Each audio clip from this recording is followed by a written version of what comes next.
Bismillahirrahmanirrahim. Assalamualaikum warahmatullahi wabarakatuh. Alhamdulillahirabbil alamin wa bihi nasta'in wa ala umuri dunya waddin. Wassalatu wassalamu ala asyrafil anbiya'i wal mursalin sayyidina Muhammad wa ala alihi wa sahbihi ajmain. Rabbi shrah li sadri wa yassir li amri wa hlul 'uqdatam min lisani yafqahu qawli. Ya, grade 8 bertemu kembali bersama Ustazah Adiba dalam mata pelajaran IPA. Dan pada kesempatan kali ini kita akan memasuki materi baru. Nah, beberapa pekan lalu kita sudah membahas mengenai materi biologi. Nah, mulai dari pekan ini kita akan membahas baru mulai materi fisika ya. Oke, seperti yang Ustazah jelaskan, untuk kelas 8 di semester 2, materi fisika itu dibagi menjadi 3 ya. Ada materi tekanan, getaran, gelombang, dan bunyi, dan satu lagi adalah cahaya dan optik. Nah, karena materi tekanan sudah dibahas di semester 1, maka hari ini kita akan membahas materi selanjutnya, yaitu getaran, gelombang, dan bunyi ya. Oke. Seperti biasa, sebelum memulai pembelajaran, kita awali dengan berdoa terlebih dahulu. Berdoa dipersilahkan.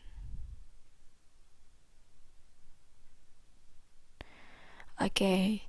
Baik, soleh-solehah, sebelum kita mulai masuk ke materinya, Ustazah akan menjelaskan terlebih dahulu apa saja yang akan kita pelajari di materi getaran, gelombang, dan bunyi ini ya.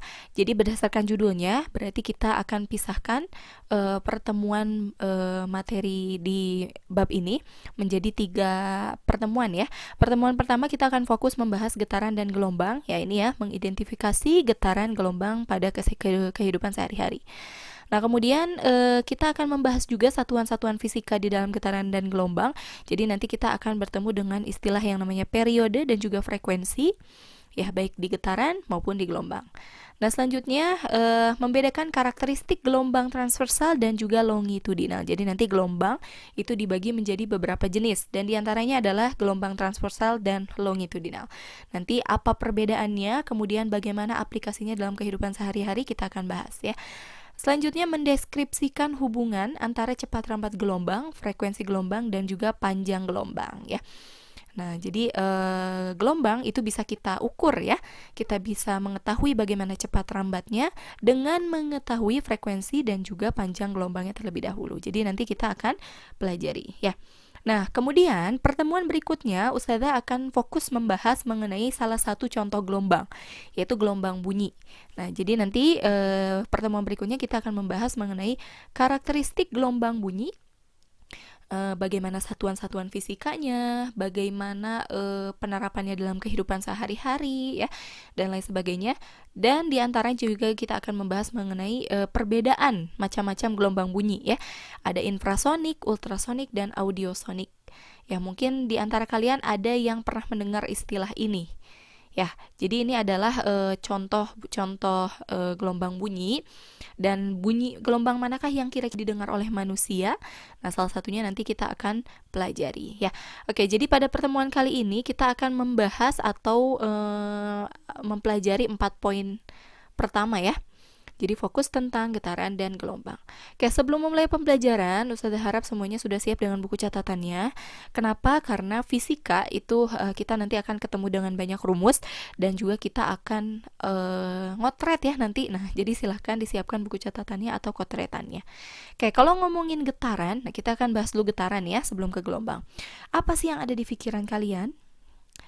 Nah, bisa jadi gerak ya, atau mungkin seperti yang ada di gambar. Nah, ini adalah contoh bandul. Nah, bagaimana ya apa yang akan terjadi apabila Ustazah menggoyangkan salah satu bandul ini? Ya, mungkin bandul yang lain akan ikut bergerak ya.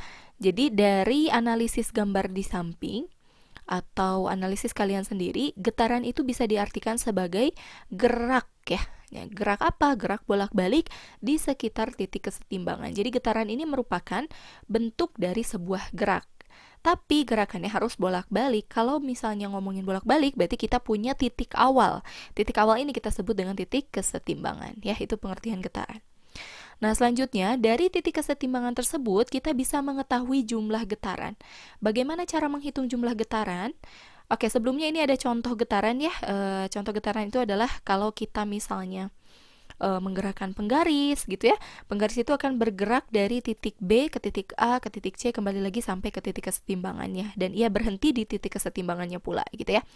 Nah, kemudian ada juga bandul ya. Nah, bandul ini yang biasa digunakan oleh para yang suka orang yang suka hipnotis ya. Nah, bisa pakai bandul. Nah, ini kalau digoyangkan dia akan mengalami yang namanya gerak bolak-balik di antara titik kesetimbangannya ya. Nah, bagaimana cara menghitung jumlah getaran? Kita kembali lagi. Oke. Jumlah getaran, nah kalau dihitung satu getaran apabila kita mulai dari titik kesetimbangan dan akan kembali lagi pada titik kesetimbangan tersebut. Gitu ya. Jadi lintasan yang ditempuh itu harus kembali lagi pada titik kesetimbangan tersebut. Contoh, di sini titik kesetimbangannya adalah titik A. Ya, jadi kita awal pergerakannya itu di titik A. Nah, apabila si bandul tersebut bergerak ke titik B, ke titik C, ke titik B, dia akan kembali ke titik A. Ya, jadi lintasannya A, B, C, B, A. Nah, berarti ini terhitung satu getaran ya. Nah, selanjutnya bagaimana kalau setengah getaran? Berarti setengah dari AB, CBA ya. AB, CBA berarti setengahnya adalah ABC ya. Selanjutnya bagaimana kalau 1/4? 1/4 itu berarti setengah dari setengah ya. Kalau setengah getaran ABC, maka 1/4-nya adalah AB. Kalau misalnya ke titik kesetimbangannya diawali dari titik C, nah berarti berarti dari titik C ke titik B. Nah, itu terhitung 1/4 getaran. Nah, kemudian ada 3/4 getaran. 3/4 getaran itu adalah satu getaran, tapi kita kurangi satu lintasan. Ya, jadi kalau satu getaran dari titik A, dia akan kembali lagi ke titik A. Nah, kalau 3/4, ia kembali ke titik sebelum titik kesetimbangan. Nah, paham ya? Jadi kalau misalnya di sini satu getaran A, B, C, B, A, maka 3/4-nya adalah A, B, C, B. Gitu. Jadi nggak kembali ke A, tapi di B ya. Nah, itu 3/4 getaran. Berarti kalau dari titik C, berarti C, B, A, B ya. Nah, itu 3/4 getaran. Selanjutnya 2 getaran ya. 2 getaran itu berarti 3 kali melintasi titik kesetimbangan ya. Jadi A, B, C, B, A, kembali lagi B, C, B, A. Nah, ini terhitung 2 getaran ya. Jadi kalau kalian sudah paham bagaimana cara menghitung satu getaran, maka yang lainnya itu akan lebih mudah. Oke, itu mengenai jumlah getaran. Selanjutnya, di getaran ada besaran-besaran fisikanya ya. Nah, kita akan bahas satu persatu. Yang pertama ada istilah amplitudo. Apa itu amplitudo? Amplitudo adalah simpangan terjauh yang ditempuh oleh getaran ya. Contohnya kalau pada bandul, kalau kita mulai dari titik kesetimbangan A, maka simpangan terjauhnya adalah C ya. Nah, begitupun sebaliknya, kalau kita mulai dari titik C, maka amplitudonya adalah titik A ya. Nah, selanjutnya ada frekuensi. Nah, mungkin kalian sering mendengar ya apa istilah frekuensi di kehidupan sehari-hari, tapi sebetulnya apa sih pengertiannya? Nah, frekuensi itu kalau dalam fisika ya, frekuensi getaran itu diwakili oleh huruf F kecil ya. Nah, ini keliru, F kecil. Nah, pengertiannya adalah jumlah getaran dalam 1 detik. Nah, jadi yang dikejar itu adalah jumlah getarannya ya. Nah, jumlah getarannya dalam 1 detik itu dihasilkan berapa getaran, itu adalah frekuensi getaran ya. Nah, dengan pengertian di atas kita bisa membuat rumus. Jadi F kecil itu sama dengan jumlah getaran. Kalau dalam matematika ya, jumlah itu diwakili dengan huruf N kecil ya. Jumlah getaran N dalam 1 detik. Berarti 1 detik itu kita wakili dengan huruf T kecil ya, time. Time itu adalah waktu ya. Kemudian dibagi. Ya, ini untuk menghitung frekuensi. Frekuensi satuannya hertz. Jumlah getaran tidak ada satuan ya kalau jumlah. Kemudian T itu waktu, satuannya adalah sekon ya atau detik. Karena 1 detik ya. Oke, itu frekuensi. Nah, selanjutnya ada periode. Periode itu lambangnya adalah huruf T besar.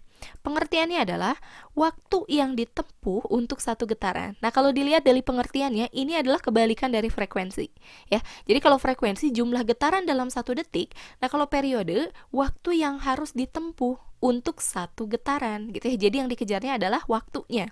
Waktunya itu butuh berapa untuk 1 getaran. Kalau ini waktunya untuk 1 detik gitu ya.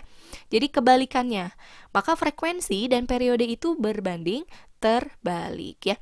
Nah, karena berbanding terbalik, rumusnya tinggal dibalikan dengan rumus frekuensi. Kalau tadi mencari frekuensi F sama dengan N per T.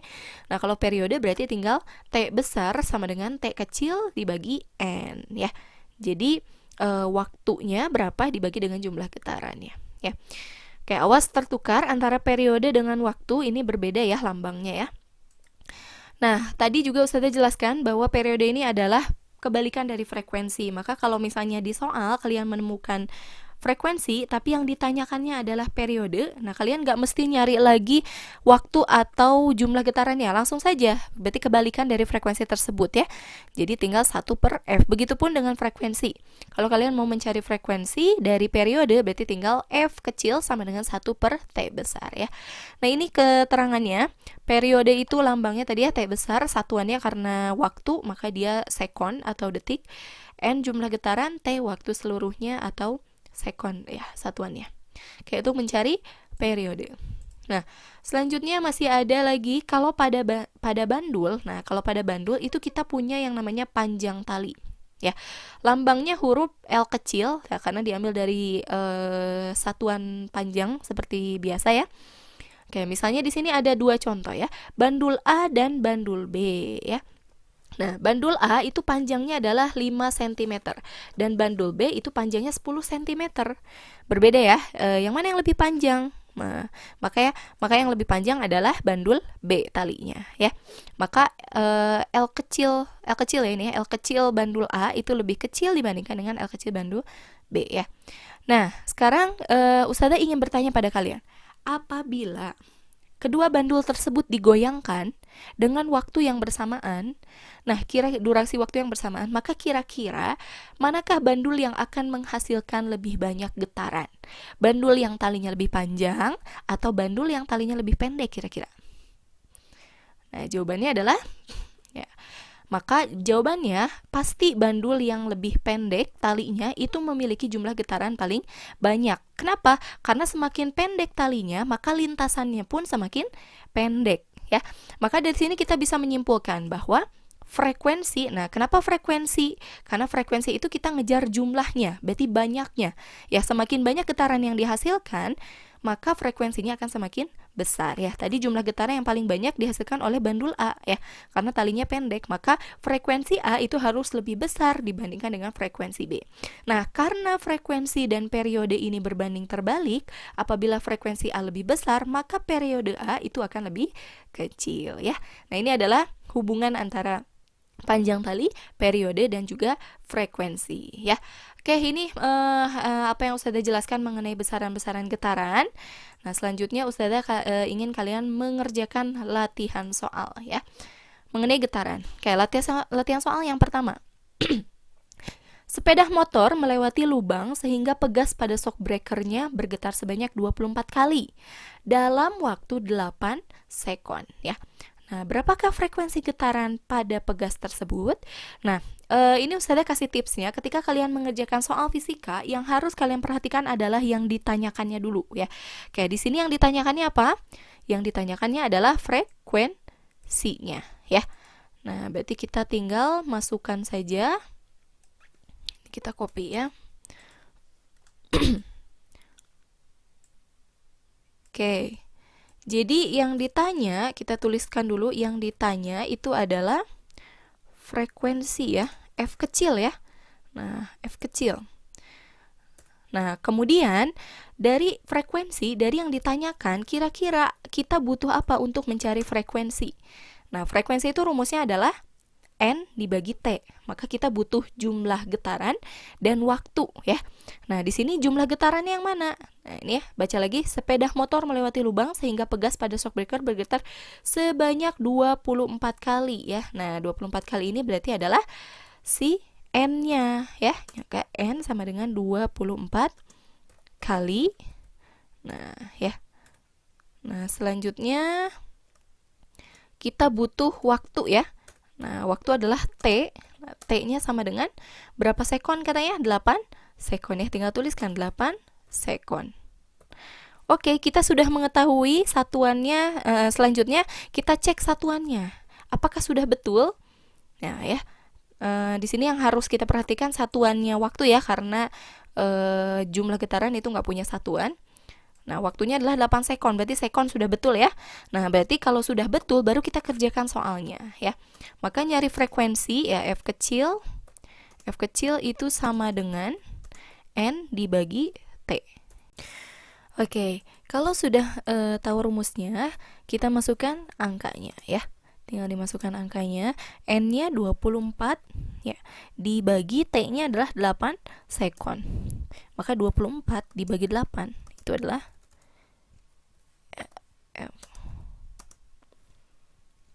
3 ya.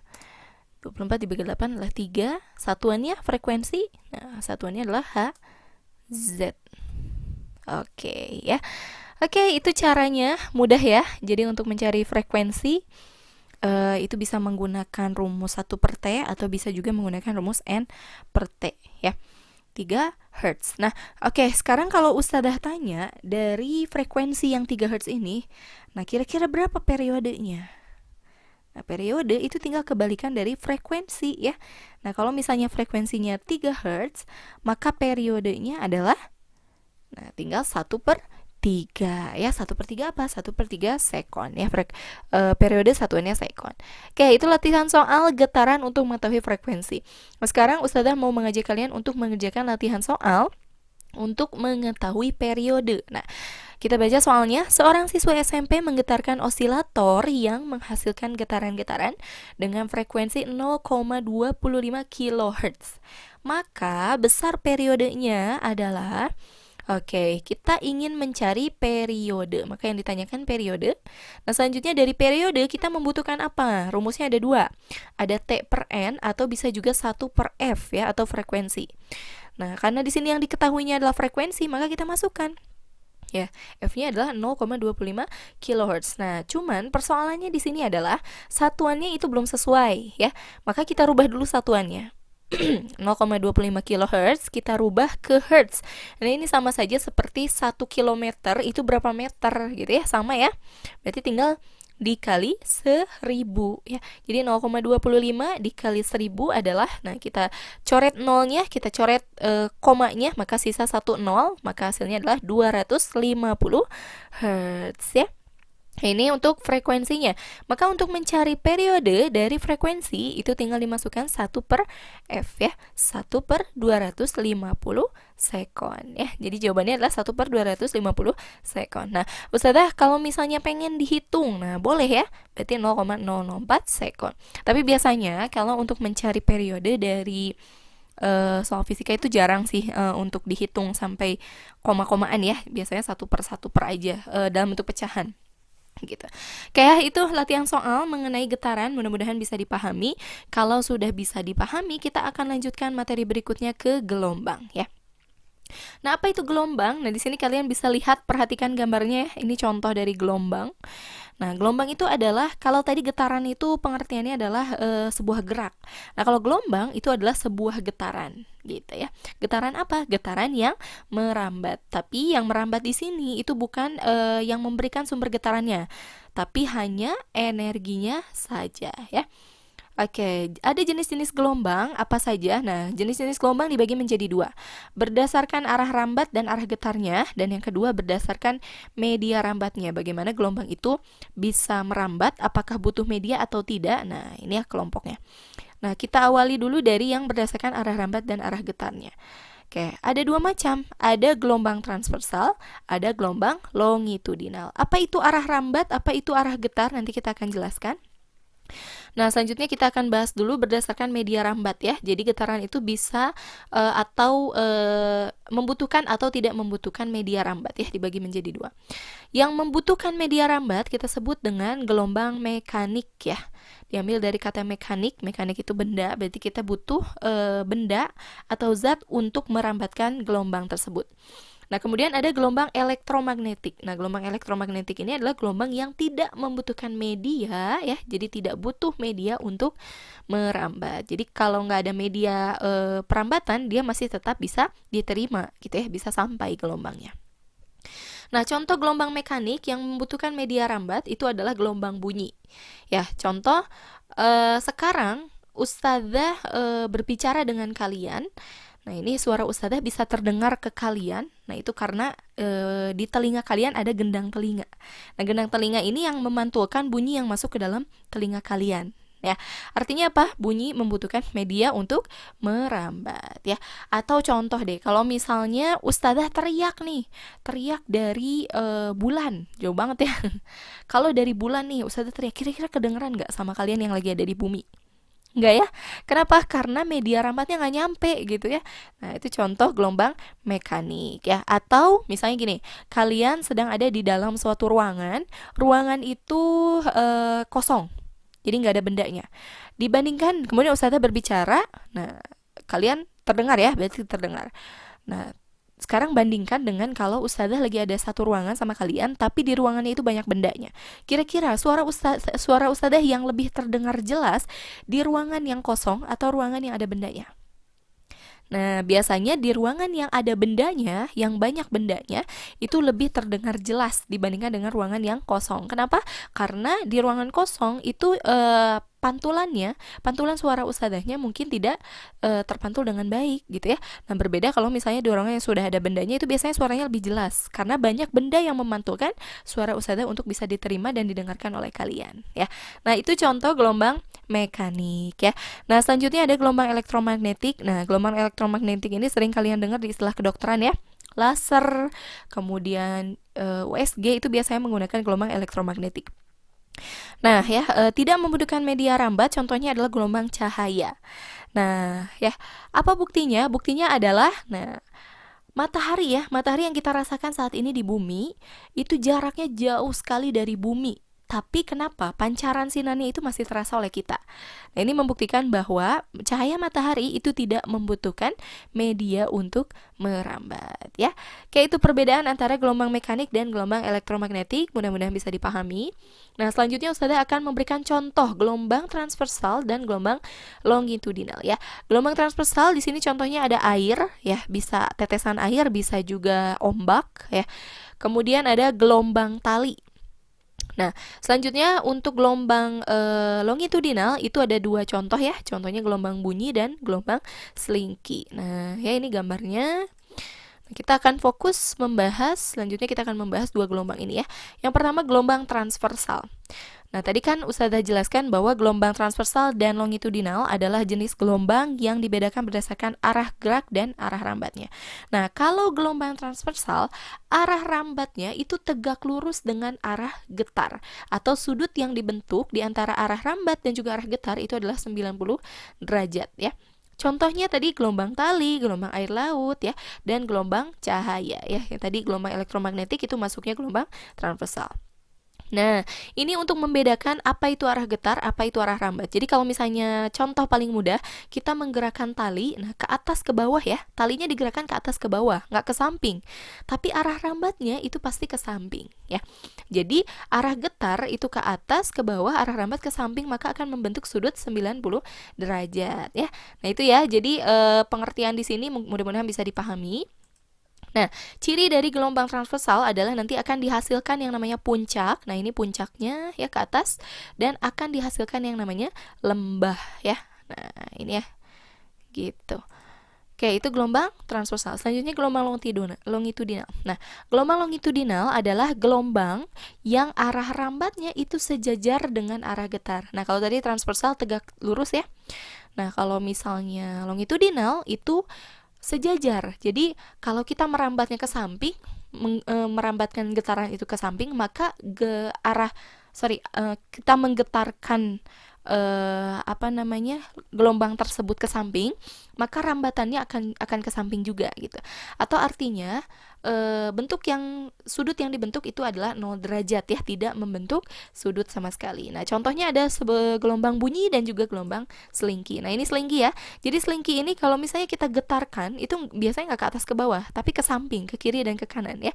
Dan rambatannya juga sama ya, ke samping gitu. Arah rambat dan arah getarnya sama ya. Jadi tidak membentuk sudut, atau sudut yang terbentuk adalah 0 derajat ya. Nah, ciri khasnya dari gelombang longitudinal adalah dia akan menghasilkan yang namanya rapatan. Nah, ini rapatan ya, dan akan dihasilkan yang namanya renggangan ya. Oke, ini adalah contoh gelombang tadi berdasarkan arah rambat dan arah getarnya ya. Nah, selanjutnya kita akan membahas besaran-besaran fisika dalam gelombang. Sama ya, yang pertama ada amplitudo. Amplitudo lambangnya adalah A besar. Oke, pengertiannya simpangan terjauh dari suatu gelombang. Nah, kita bandingkan ya, kalau pada gelombang transversal, amplitudonya itu adalah titik di puncaknya ya, atau titik di lembahnya. Nah, jadi ini simpangan terjauh dari gelombang tersebut ya. Jadi kalau ada angka di sini, nah itu berarti amplitudonya ya, di sini juga. Biasanya di sini sama di sini kalau ini bentuk gelombangnya sama, maka amplitudonya sama. Tapi kalau misalnya di sini angkanya berbeda, maka cari saja angka yang paling besar. Itu adalah amplitudonya ya. Nah, selanjutnya gelombang longitudinal, yang mana yang amplitudonya? Amplitudonya itu berarti yang regangannya ya. Nah, ini amplitudonya. Nah, selanjutnya jumlah gelombang. Jumlah gelombang diwakili oleh huruf N kecil ya. Nah, untuk menghitung jumlah gelombang antara gelombang transversal dan gelombang longitudinal itu berbeda. Kalau gelombang transversal itu terhitung satu gelombang apabila terdiri dari satu bukit dan satu lembah ya. Nah, kalau longitudinal berarti harus terdiri dari satu rapatan dan satu renggangan ya. Oke, ini contohnya. Untuk gelombang transversal dulu ya. Nah, jumlah satu gelombangnya yang mana? Berarti satu bukit, satu lembah. Nah, ini terhitung satu gelombang ya, yang Ustazah beri tanda kotak kuning. Nah, untuk yang longitudinal yang mana? Nah, yang ini ya, satu rapatan, satu renggangan. Nah, kemudian kalau misalnya dihilangkan nih kotaknya, kira-kira ada berapa jumlah gelombang pada gelombang transversal yang Ustazah tunjuk? Nah, ya berarti kalau ada dua bukit, satu lembah, ini berarti ada satu setengah ya. Nah, sekarang yang longitudinal, berarti ada dua rapatan dan dua renggangan, berarti ada dua gelombang ya. Mudah ya itu untuk menghitung jumlah gelombang. Berikutnya ada periode. Nah, ini masih sama seperti frekuensi ya. Periode adalah waktu yang dibutuhkan untuk menghitung satu gelombang. Satuan rumusnya masih sama. Oke, selanjutnya ada frekuensi juga sama seperti yang tadi dibahas di getaran ya, yaitu jumlah gelombang dalam 1 detik ya. Rumusnya masih sama, dan untuk mencari periode dari frekuensi berarti tinggal 1 per T, dan untuk mencari frekuensi dari periode berarti tinggal 1 per F ya. Oke, berikutnya adalah panjang satu gelombang. Nah, kalau tadi kita menghitung jumlah satu gelombang, nah kalau ini panjangnya tuh berapa gitu ya dari satu gelombang tersebut. Nah, kalau di fisika di gelombang, panjang satu gelombang itu diwakili dengan huruf atau lambang lambda namanya ya, bentuknya seperti huruf A besar, dan satuannya adalah meter karena panjang ya. Kemudian ada juga panjang seluruh gelombang, ini diwakili oleh huruf S kecil ya, dari space, dari satuan panjang biasa, satuannya adalah meter ya. Oke, selanjutnya, nah ini contohnya ya. Jadi panjang satu gelombang itu adalah satu bukit satu lembah. Nah, ini dari A ke titik E, berarti ini adalah lambdanya, satu lambda ya. Dan dari titik C ke titik D atau dari titik A ke titik C itu adalah setengah dari lambda ya. Mana yang S-nya? Nah, yang S-nya berarti ini, dari titik A sampai G panjangnya itu adalah S ya. Nah, sekarang bagaimana cara untuk menghitung satu gelombang, panjang satu gelombang dari panjang seluruh gelombang? Berarti tinggal kita bagi ya. Nah, untuk mencari lambda berarti sama dengan S panjang seluruh gelombang. Kalau pada kasus ini berarti titik A sampai titik G berapa panjangnya, dibagi N. N itu adalah jumlah gelombangnya ya. Berarti kalau ini jumlah gelombangnya ada 1,5, berarti tinggal dibagi 1,5 ya. Seperti itu. Oke, ini contoh soalnya. Nah, di sini diketahui panjang seluruh gelombangnya adalah 75 cm. Oke, kemudian kita ingin menghitung lambdanya nih. Nah, berarti kita butuh panjang seluruh gelombang dan jumlah gelombangnya. Oke, jumlah satu gelombang itu adalah ketika ada satu bukit dan satu lembah. Berarti ini ada satu gelombang. Nah, sekarang kita tinggal hitung. Berarti ini 1, 2, 3, 4, 5, 6. Oh, berarti ada jumlah n-nya itu ada 6 gelombang ya. Nah, tinggal dimasukkan lambda sama dengan S dibagi N ya. 75 dibagi 6. Ya, hasilnya adalah 12,5 cm. Ustazah, di sini kan satuannya katanya harusnya meter, tapi kenapa di sini sentimeter? Nah, itu kembali lagi ya. Ketika kalian nanti di akhir perhitungan mau pakai meter, berarti di awal harus dirubah dulu 75-nya ke meter ya. Tapi kalau misalnya satuan akhirnya mau sentimeter, berarti tidak perlu dirubah. Jadi menyesuaikan saja. Oke, itu untuk menghitung besaran gelombang, panjang gelombang. Nah, selanjutnya Ustazah tadi katakan di awal bahwa gelombang ini bisa dihitung ya, cepat rambatnya. Untuk menghitung cepat rambat gelombang, nah ini bisa menggunakan dua cara ya aplikasinya. Berarti yang pertama kita hitung bagaimana cara menghitung seluruh gelombang, cepat rambat seluruh gelombang. Nah, caranya adalah dengan menggunakan panjang gelombang, ukuran panjang seluruh gelombang dan juga waktu seluruh gelombang ya. Sama seperti mencari kecepatan pada umumnya ya. Jadi jarak dibagi waktu. Nah, kalau di sini kasusnya berarti kita menggunakan panjang seluruh gelombang ya. Satuannya meter per sekon masih sama.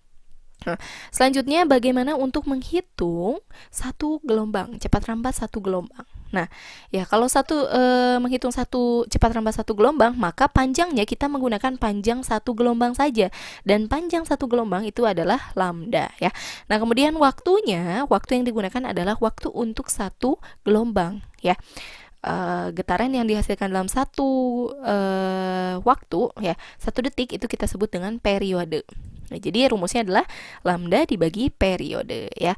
Nah, satuannya masih sama semuanya ya, dan cepat rambat gelombang satuannya adalah meter per sekon begitu ya. Nah, kemudian kita tahu bahwa ini Ustazah mau menjelaskan tentang hubungan antara kecepatan rambat gelombang dengan frekuensi ya. Kalau tadi periode jelas ya, karena periode ini adalah waktu yang dibutuhkan untuk satu gelombang ya. Jadi satu gelombang ini di dalam 1 detik itu berapa jumlahnya. Nah, sekarang hubungannya dengan frekuensi bagaimana? Nah, periode itu kan berbanding terbalik dengan frekuensi, atau kalau pada rumus T itu diwakili dengan 1/F ya. Maka kita bisa masukkan ke dalam rumus lambdanya ya. Jadi V sama dengan lambda dibagi 1/F ya. Nah, ini kita bisa balikan ya. Maka akan dihasilkan rumus seperti ini. V sama dengan lambda dikali F ya. Jadi ini sama saja ya. Oke, ini adalah hubungan antara cepat rambat gelombang antara periode dan juga frekuensi ya. Jadi nanti tergantung di soal yang diketahuinya apa, periode atau frekuensinya gitu ya. Kalau menggunakan periode berarti tinggal dibagi dengan lambda. Kalau menggunakan frekuensi berarti tinggal dikalikan dengan lambdanya. Oke ya. Nah, berikutnya Ustazah ingin memberikan kalian latihan soal. Nah, ini sebagai bentuk pemahaman kalian mengenai materi gelombang. Kalau getaran kan tadi kita sudah latihan soal, dan memang betul soal-soal pada getaran itu lebih mudah ya dibandingkan soal pada gelombang. Nah, ini silahkan dikerjakan di rumahnya masing-masing, dipraktekkan. Berarti untuk yang belum ditugaskan oleh Ustazah, ini menjadi tugas kalian ya. Jadi nanti tergantung kelas mana yang kebagian menyimak pada materi hari ini, maka silahkan dikerjakan latihan soalnya ya. Latihan soalnya di sini ada 6 soal. Jadi nanti silahkan dikerjakan di buku tulisnya menggunakan caranya, tulis yang diketahuinya, yang ditanyakannya. Jangan lupa untuk mencantumkan satuan juga ya. Kemudian nanti silahkan kalau sudah selesai difotokan, dikasih nama, dikasih kelas di kertasnya, difotokan dan dijapri ke Ustazah sebelum pekan depan ya. Kalau misalnya kalian jadwalnya hari ini misalnya hari Selasa, berarti sebelum hari Selasa depan itu sudah dikumpulkan untuk tugas ininya ya. Nah, kemudian kita nggak tahu apakah akan ada waktu untuk ulangan harian atau tidak, maka Ustazah titip tugasnya silahkan dikerjakan. Kenapa? Karena nilai tugas ini akan menjadi pengganti nilai ulangan harian. Jadi kalau misalnya tidak mengerjakan tugas, berarti kalian sudah otomatis remedial ya. Jadi Ustazah harap kalian bisa tanggung jawab untuk mengerjakan tugasnya. Ustazah tunggu. Untuk materi tentang getaran dan gelombang hari ini ya sudah selesai. Mudah-mudahan bisa dipahami dan bisa dicerna dengan baik. Kalau memang masih ada yang kurang paham, silahkan dijapri Ustazahnya. Kita akan diskusi. Ustazah dengan senang hati akan menjawab pertanyaan kalian ya. Dan jangan lupa ketika mengerjakan soal ini jangan coba-coba untuk mencari di Google ya atau di Brainly, karena ini yang buat soalnya adalah ustazah sendiri, jadi kalian nggak akan nemu di internet.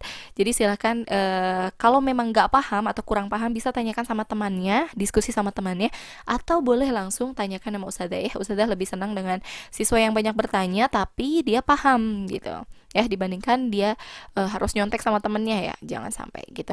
Oke, jadi itu saja mungkin materi untuk hari ini. Terima kasih yang sudah menyimak dengan baik sampai dengan selesai. Terima kasih atas perhatiannya. Mohon maaf apabila masih banyak kekurangan. Ditunggu tugasnya. Wabillahi taufiq wal hidayah. Wassalamualaikum warahmatullahi wabarakatuh.